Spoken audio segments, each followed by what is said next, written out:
বাড়ি ফেরার আনন্দটা কেমন হয়? সারা বছরের সব কষ্ট ক্লান্তি এক নিমেষে উধাও হয়ে যায় যখন চোখের সামনে ভেসে ওঠে প্রিয় মায়ের হাসিমুখ কিংবা সন্তানের সেই চেনা অবয়ব। এই মানুষগুলোও ফিরছিলেন, পকেটে ছিল সামান্য কিছু টাকা আর বুকে ছিল অফুরন্ত আনন্দ। ফুটপাতের ধুলোবালি মাখা হাত দুটোয় পরম যত্নে ধরা ছিল পরিবারের জন্য কেনা নতুন পোশাক।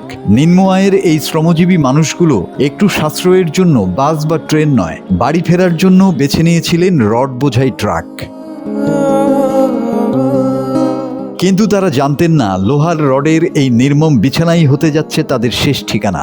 মাত্র 1 সেকেন্ডের অসতর্কতা আর তাতেই চুরমার হয়ে গেল এক বুক স্বপ্ন। লোহার রডের দানবীয় ভারে পিষে গেল সব আকুতি। যে মানুষগুলোর আজ বাড়ি ফিরে হাসি মুখে ঈদ করার কথা ছিল, নিয়তির কি নির্মম পরিহাস। আজ তারা ফিরছেন সাদা কাফনে মোড়ানো এক একটি নিথর লাশ হয়ে। শেষ হয়ে গেল বাড়ি ফেরার গল্প, চিরতরে থমকে গেল 15টি পরিবারের ঈদ আনন্দ।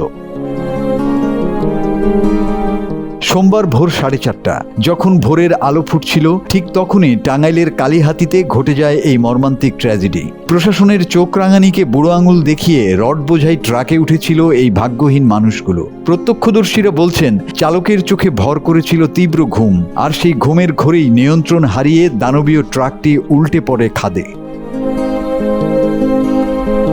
এলেঙ্গা ফায়ার সার্ভিসের সদস্যরা এসে উদ্ধার করেন 15টি লাশ। হাসপাতালে মৃত্যুর সাথে পাঞ্জা লড়ছেন আরও 6 জন। ঘটনার পরপরই গা ঢাকা দিয়েছে চালক আর হেলপার। কিন্তু ফিটনেসবিহীন গাড়ি আর ঘুমন্ত চালকদের হাতে আর কত জীবন যাবে, এই প্রশ্ন এখন বাতাসে ভাসছে। সবাই বাড়ি ফিরবে, একটু পরেই হয়তো এই মহাসড়ক আবার মুখরিত হবে অন্য কোনো চেনা মানুষের হাসিতে, অন্য কোনো বাড়ি ফেরার গানে। চারিদিকে লেগে যাবে আনন্দের ধুম। কিন্তু যে নতুন জামাগুলো পরম আদরে ব্যাগে পরা হয়েছিল, তা হয়তো কোনোদিন আর গায়ে জড়ানো হবে না। নিয়তির এই নির্মম ট্র্যাজেডি আর কতদিন? আইনের চোখ রাঙানি আর চালকের এক মুহূর্তের ঘুম আর কত কত স্বপ্নকে এভাবে পিষে মারবে লোহার রডের নিচে। Desk report, 24 hours Bangla.